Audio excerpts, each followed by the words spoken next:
You deaf or you just slow?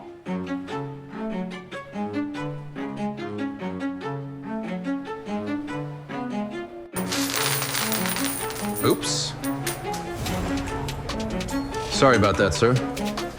Not a problem.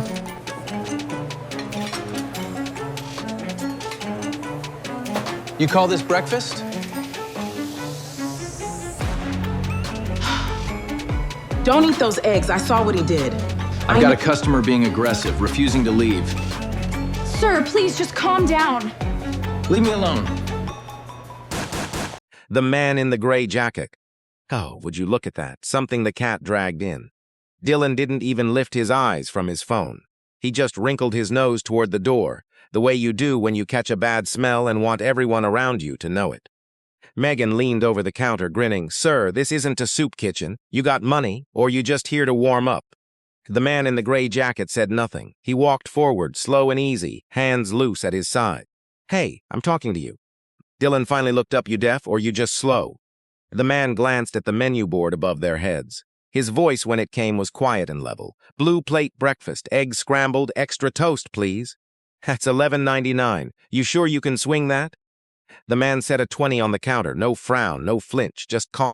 Now I want you to hold on to that face, that calm, because those two kids behind the counter had no idea who had just walked into their diner and what they were about to do over the next hour. Right there on that black and white checkered floor was going to follow them for the rest of their lives. But we're getting ahead of ourselves. Let me back up.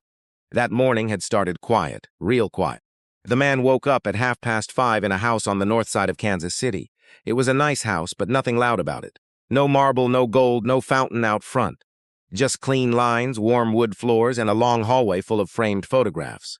He walked past every one of them without stopping.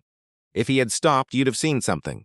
A photo of a younger man, maybe 26, standing in front of a tiny corner diner with a hand-painted sign.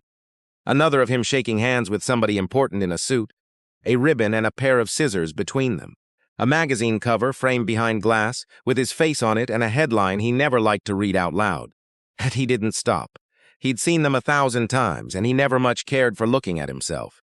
In the bathroom mirror, he studied his reflection for a second. Tired eyes, kind eyes. Then he reached for the jacket hanging on the back of the door, gray, worn soft at the elbows. The kind of jacket a man wears for 20 years because it still does the job. Faded jeans. White sneakers with a crease worn straight down the middle. No watch, no ring, no cologne. He went out to the garage. There were 2 vehicles in there. One was the kind of car you'd expect from a man who lived in a house like that. The other was a beat-up pickup truck with a dent in the tailgate and 190,000 miles on it. He took the truck keys. This was something he did a couple times a year, no warning, no schedule. He never told a soul when he was going, or where. He'd pull on the old jacket, climb into the old truck, and go see the world the way a man with empty pockets sees it. Before he backed out, he reached into the jacket and clipped something to the inside pocket. A little camera, no bigger than the eraser on a pencil. You'd never spot it unless you knew to look. 40 minutes away, in a downtown office, a woman named Diane Foster was already at her desk with a laptop open and a cup of coffee going cold beside it. And her screen was a live feed, a little shaky, showing the inside of a truck cab and a stretch of morning road. The man's phone buzzed once. A text from Diane, I've got you. Legal's on standby, be careful today. He didn't text back, he just drove.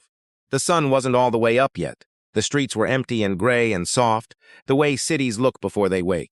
40 minutes later, he pulled the truck into the lot of a diner in Millbrook, a working-class suburb southeast of the city. It was a Saturday morning, 9:15, and the breakfast rush was just starting to thin out. The lot was still half full. He sat there a minute, engine ticking as it cooled. Through the window, he could see inside. Checkered floors, red vinyl booths, an old jukebox in the corner playing something slow and warm. He looked at that room for a long moment, and something crossed his face. Not quite a smile, something older than a smile. Hen, he got out. The air outside smelled like syrup and coffee and bacon grease, drifting out of the kitchen vent and hanging in the cool morning. A little bell over the door chimed soft when he pushed it open. Inside, the place was alive. A young family sat by the window, the mother tucking a napkin into her little girl's collar. 2 college kids split a mountain of pancakes near the jukebox. An older couple lingered over coffee, and behind the counter stood 2 people. Dylan Pierce, late 20s, leaning against the back wall with one earbud in, scrolling his phone, chewing gum with his mouth wide open, shirt untucked. The look of a man who figured nobody was ever going to check. And Megan Hale, early 30s, standing at the second register, whispering something in Dylan's ear. Whatever it was, they both laughed. There was a customer standing right there at the counter, a man in work boots and a paint-flecked shirt, a plasterer maybe, waiting to order. Neither cashier looked at him. 10 seconds, 20, 30. The man cleared his throat, polite about it. Megan glanced up, breathed out through her nose like he was the biggest inconvenience of her whole morning, and said flat, "What?" No smile, no good morning, no eye contact. And then, not 15 seconds later, a young couple walked in wearing nice clothes, the woman with a designer bag on her arm. And Dylan? Dylan stood up straight, pulled out his earbud, lit up like a Christmas tree. "Hey, good morning, welcome to the Blue Plate. What can I get started for you two?" Same counter, same minute, two completely different people wearing the same face. Now, through the little pass-through window that connects the kitchen to the front, there was a woman watching all of this. Her name was Ruth Daniels, mid-50s. She'd cooked the morning shift at this diner for 6 years.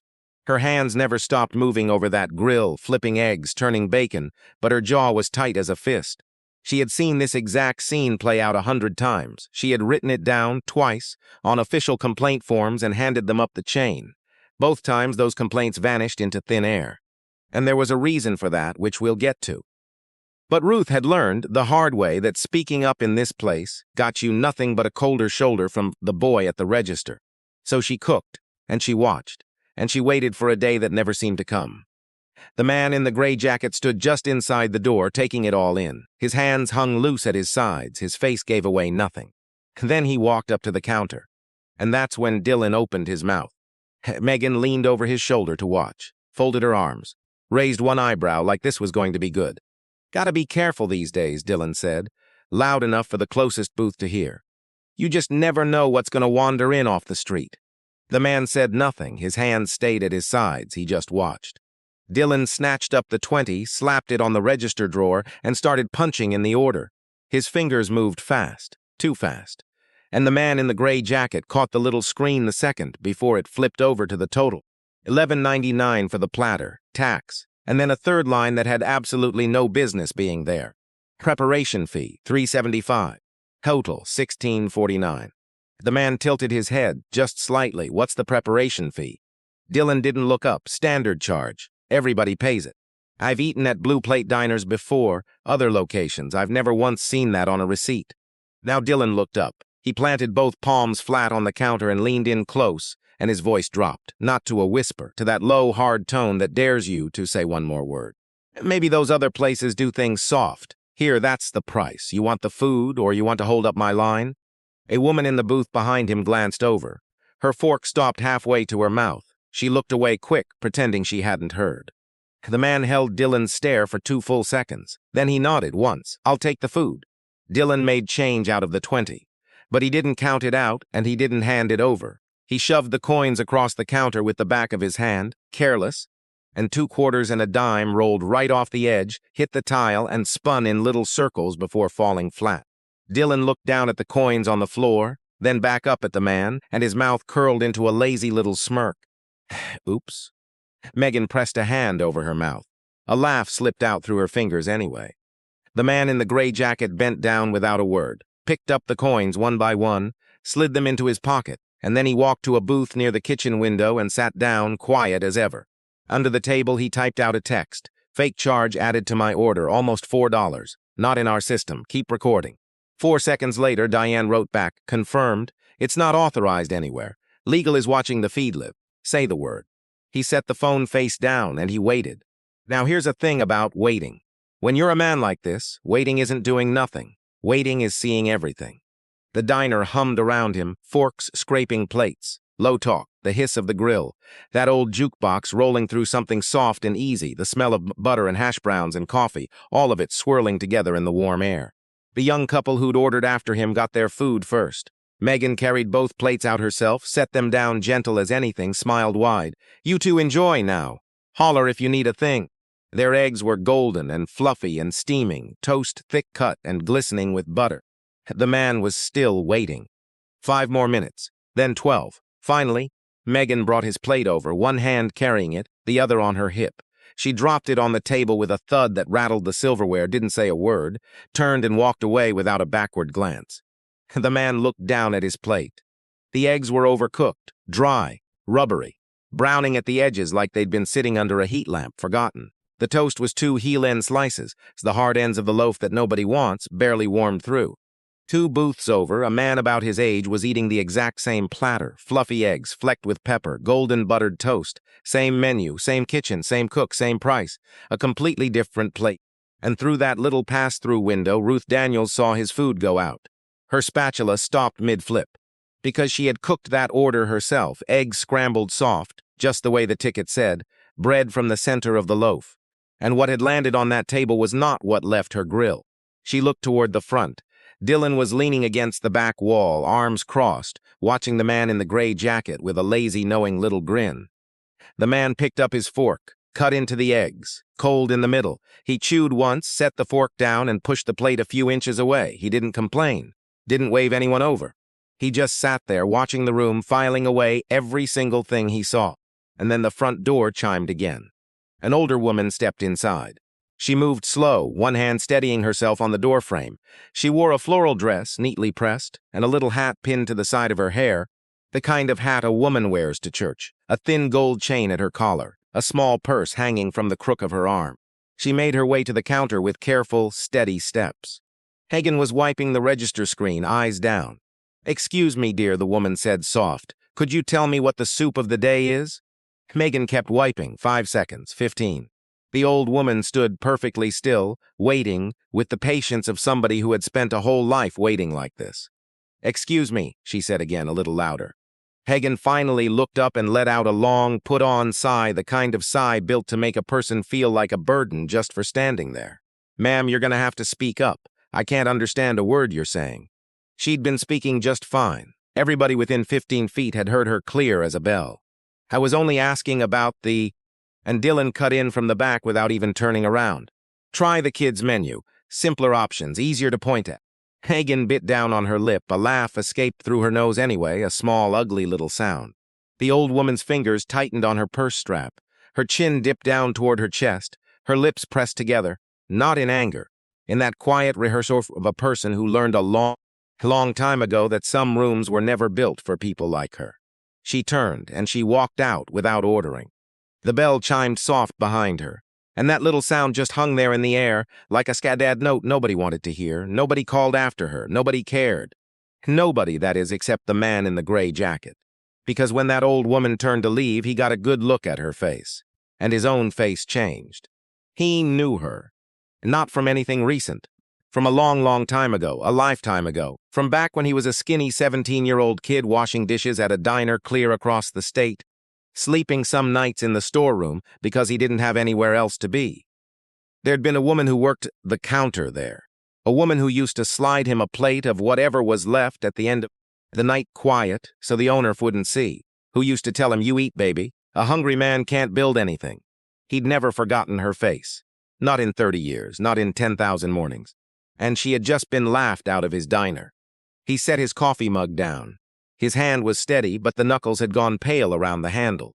He picked up his phone. "Diane, tell me you saw that." "Every second of it. Ray, who is she?" He looked out the window. The old woman was crossing the parking lot slow, holding her hat against the wind.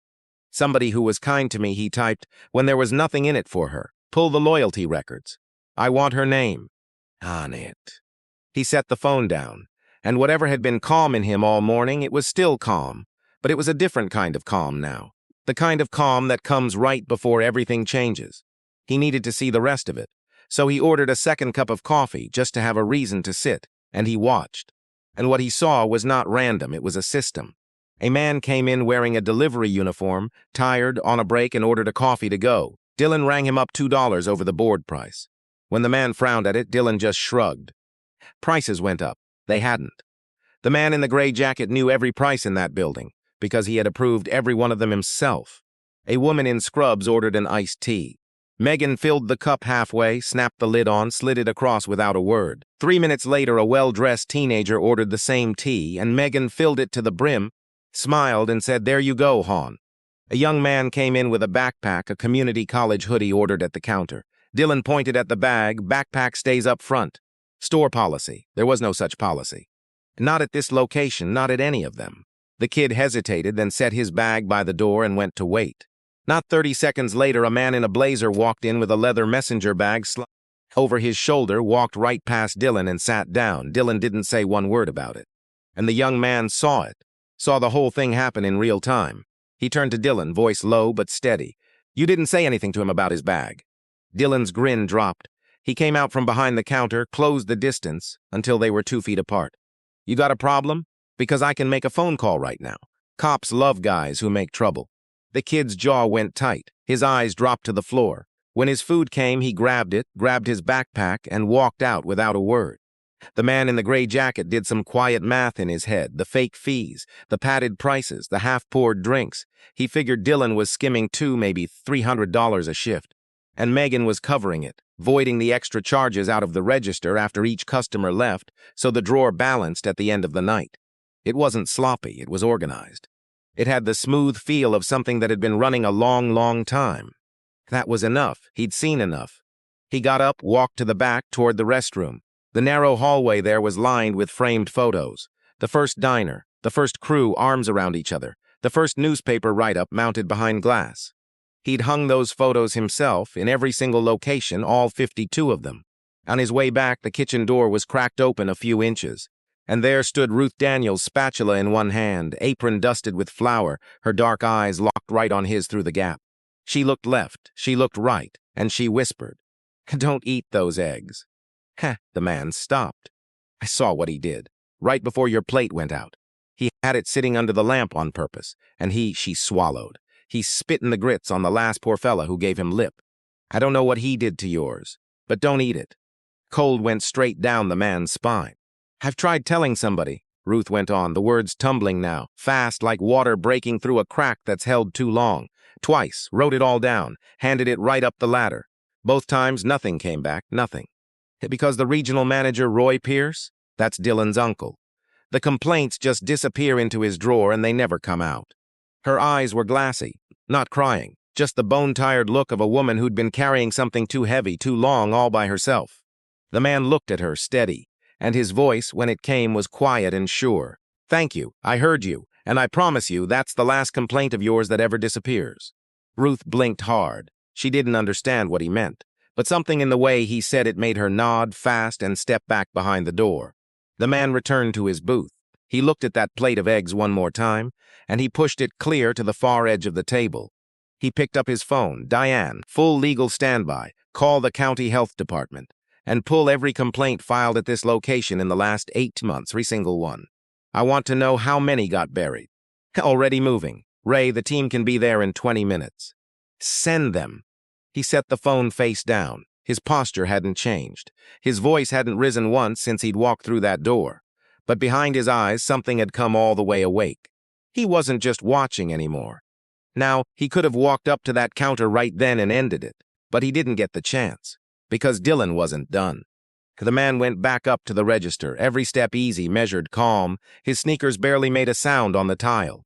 He looked Dylan dead in the eye and asked one question. "Do you treat everybody who walks in here like this? Or just the ones who look like they don't have much?" The diner went quiet. A fork stopped scraping somewhere behind him. The jukebox hit the gap between songs, and the silence felt enormous. Dylan blinked. Then his face hardened. He squared up and leaned across the counter. "What did you just say to me?" Megan grabbed the store phone, held it like a prop, finger hovering. "Should I call somebody?" The man didn't move. "I'd like to speak with your manager." Dylan let out one sharp laugh. "I am the manager on shift, and my uncle runs this whole region. So good luck with that, pal." The man nodded slow. "All right?" And he turned like he was going back to his booth. "Yeah, that's what I thought," Dylan called after him. "You don't like how we run things? Door's right there. Nobody's stopping you." The man didn't answer. He sat back down. And that should have been the end of it. But Dylan picked up the phone. He dialed, and his voice went smooth and casual, the practiced voice of a man who'd done this before and knew exactly how to sound.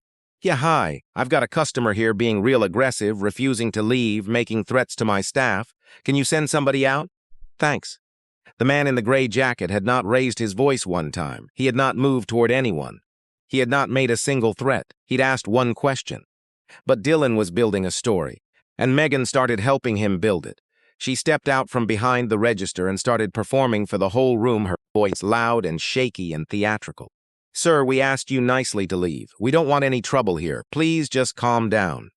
The man was sitting in a booth with his hands folded on the table. He hadn't said a word in 30 seconds, but the scene was being set. 2 employees, one quiet stranger who looked like he had nothing. A call to the police.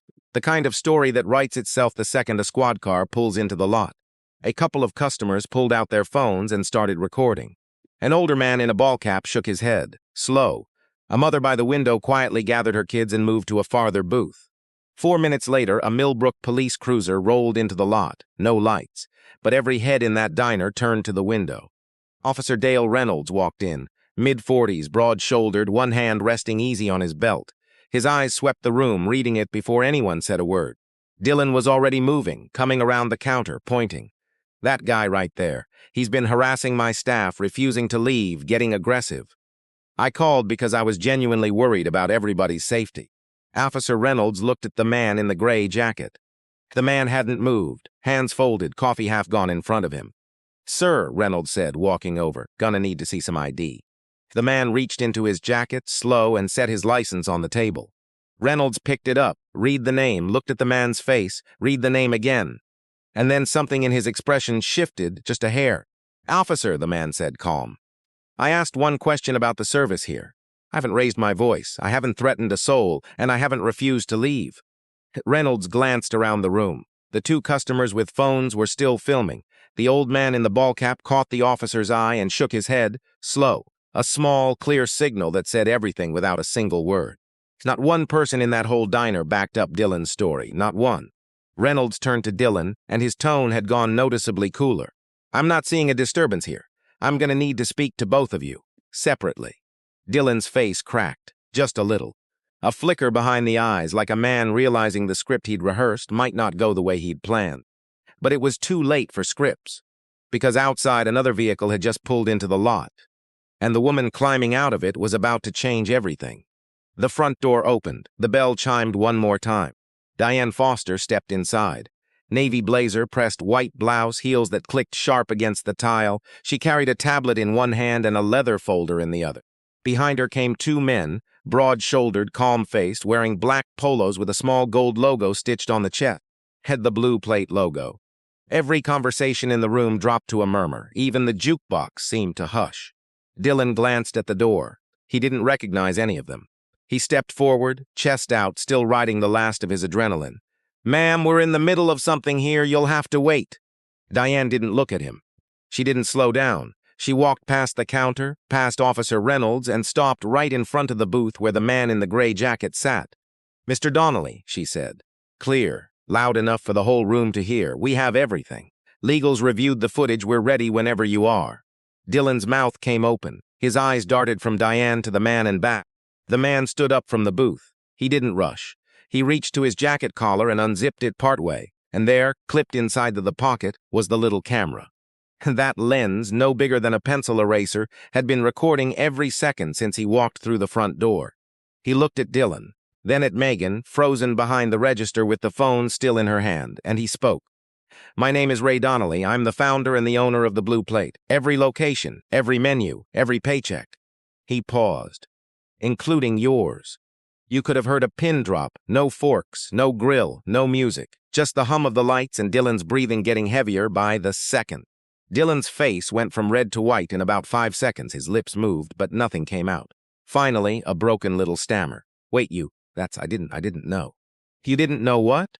Ray's voice was still calm, but there was iron under it now. "You didn't know that the man you insulted and overcharged and dropped his change on the floor for a laugh and called the police on for asking a question. You didn't know he built this place out of a used griddle and a $500 loan 30 years ago?" Dylan had no answer. His mouth hung open like a door off its hinge. "You didn't know," Ray went on, "that the man whose eggs you left to rot under a heat lamp on purpose is the man who signs your check every 2 weeks? Hagen's hands were shaking against the counter. She pressed them flat to make it stop. It didn't work. Diane stepped forward and turned the tablet around so the screen faced the room, split screen. On the left, Ray's body camera, every insult, every smirk, every fake fee punched into that register in crisp, clear detail. On the right, the diner's own ceiling cameras, the angles Dylan and Megan had forgotten existed, or figured nobody ever bothered to check. Dylan pocketing cash after a void, Megan covering the voids, Dylan's hand hovering over a plate before it went out the window. The old woman laughed at, turning for the door. The college kid forced to give up his backpack while a man in a blazer strolled right past. 18 months of it laid bare in 4 minutes. Officer Reynolds watched the whole thing without moving. When the clip of the food tampering played, his jaw tightened and his hand moved to the notepad on his belt.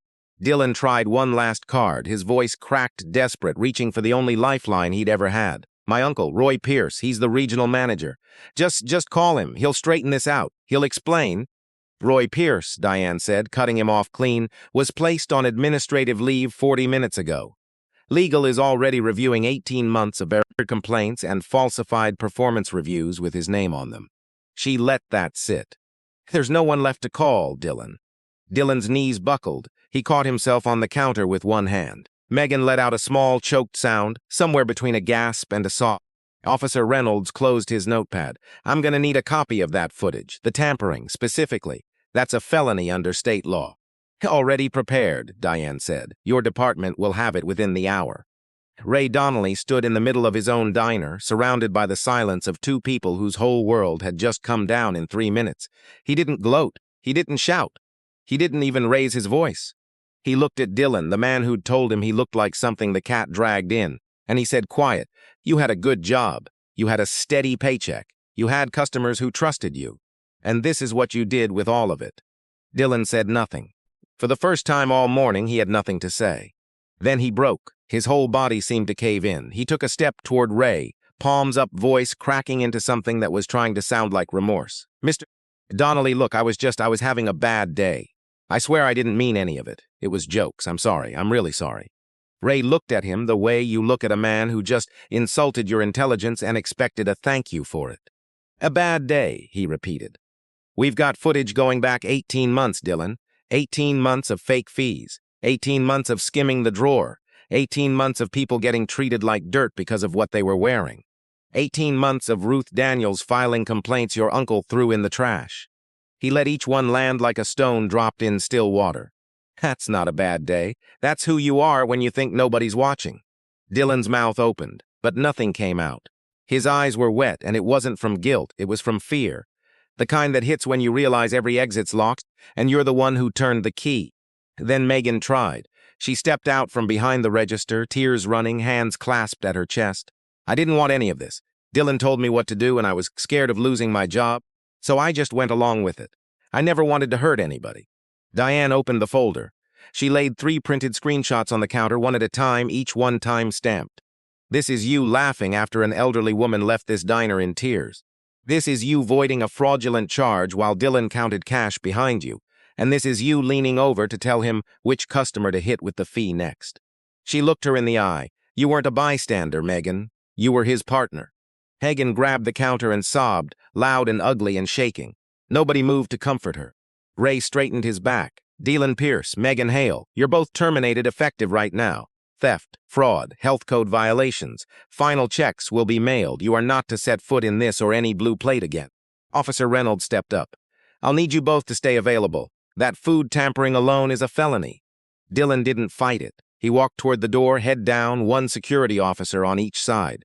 His steps were slow and heavy on the tile, the same tile he'd stood on all morning like he owned the place.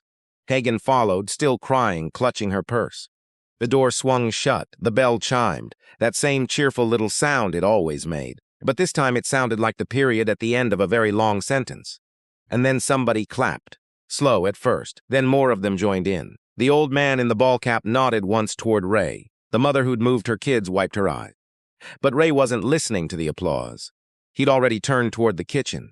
Ruth Daniels stood at the pass-through window. She hadn't moved, spatula still in her hand, apron still dusted with flour. But her face had changed. She looked like a woman watching a locked door swing open for the first time in years, afraid to believe it was real. Ray walked to the kitchen doorway. Ruth, he said, gentle, you did the right thing, twice. You filed those complaints and the system in this building failed you every time. That ends today. She blinked. Her lips trembled. "I'd like you to run this location. Shift manager, effective right now, and every complaint you ever filed is going into a formal investigation." Your voice mattered, Ruth. It always did. Somebody just wasn't listening. Her spatula slipped out of her hand and clattered against the steel counter. She pressed both palms over her mouth, and then the tears came.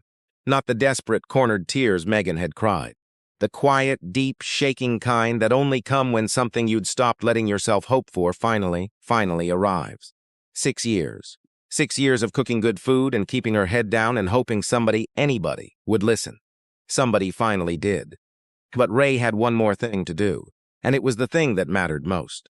He walked out the front door, into the cool morning, and he looked across the parking lot toward Little Bench by the bus stop at the edge of the lot. And there she was.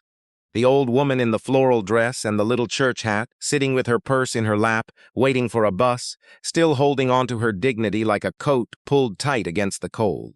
Ray walked over, and he sat down on the bench beside her. He didn't say anything at first, just sat.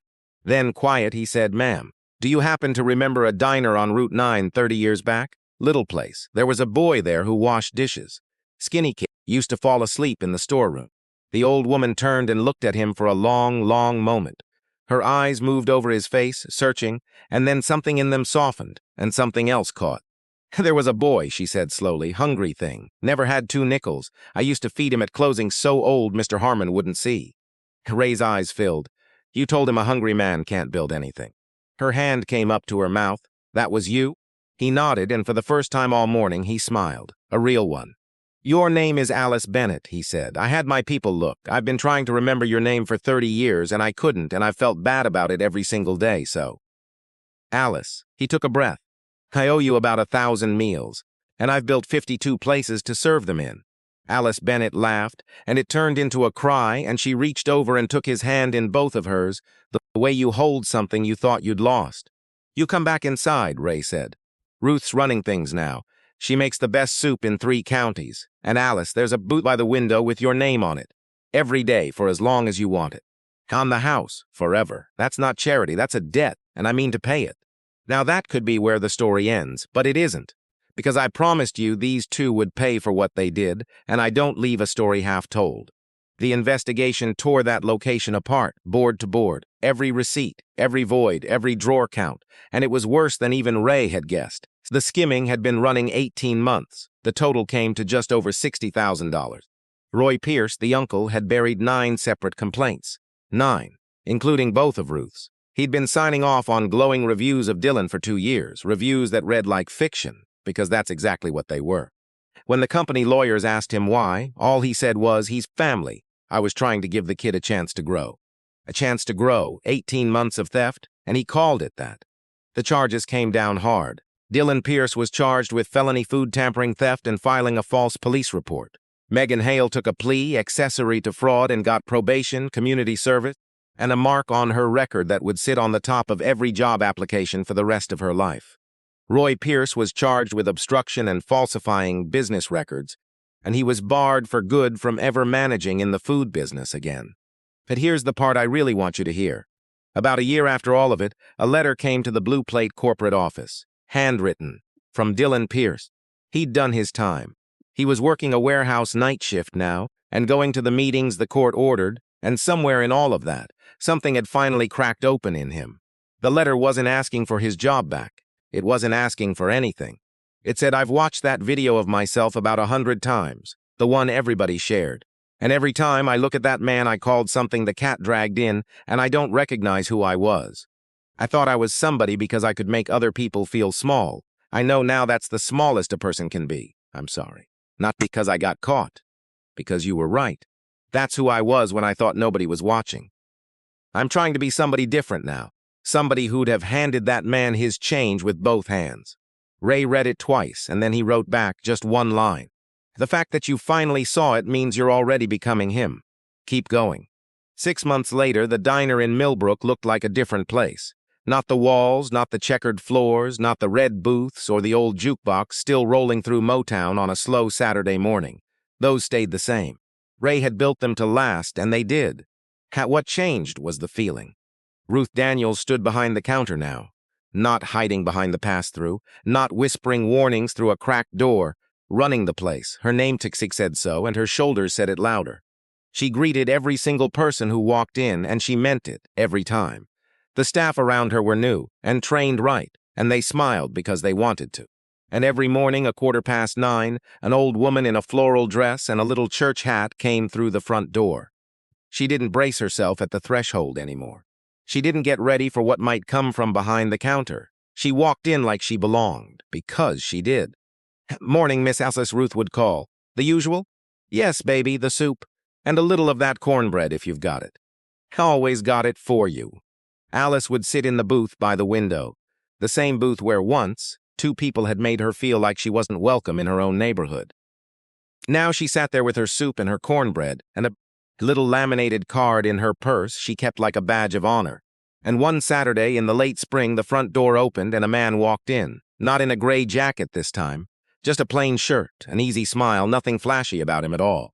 Ruth looked up and her whole face lit, and she came around that counter and hugged him, and he hugged her right back, and neither one of them said a word for a while. They didn't need to. Ray Donnelly stood outside afterward, looking up at the blue plate sign he'd designed with his own hands all those years ago, back when the whole thing was just a dream held together by a used griddle and a $500 loan. And he thought about the hungry kid he used to be, the one who fell asleep in a storeroom, the one who a tired old waitress fed at closing time for no reason at all except that it was the right thing to do. He'd built all of this so that every person who walked through the door, no matter what they were wearing, no matter what they had in their pockets, would sit down and feel like they mattered. What Dylan and Megan did was a betrayal of that. What Roy did was a betrayal of trust. But what Ruth did, refusing to go quiet even when nobody was listening, that was the reason the whole thing survived. Because here's the truth of it, and it's simple. The people who abuse a little scrap of power are always the ones most terrified when real power finally walks through the door. And the people who stay silent when they see something wrong, over time, they become part of the wrong. But the ones who speak up, even when it's scary, even when nobody seems to be listening, even when the system is broken and the complaints keep vanishing into somebody's drawer, those are the people who change everything. So let me leave you with the one thing this whole story comes down to: who you are when you think nobody's watching. That's the only version of you that's real. Not the smile you save for the boss. Not the handshake you give the important people. The real you is the one who shows up on a slow Saturday morning when you figure nobody's checking. And here's what most folks forget. Somebody is always watching. Maybe not today, maybe not tomorrow. But eventually, the truth finds its way out. It always does. So do yourself a favor. Be the same person in every room. Treat the man in the gray jacket the way you'd treat the man in the suit. Not because you never know who's standing in front of you, but because it's the right thing to do, whether the cameras are rolling or not. Now I want to hear from you. Have you ever watched somebody get treated differently because of how they looked, and what did you do about it? I read everyone. And remember, the cameras don't have to be rolling for the truth to find you. It always does.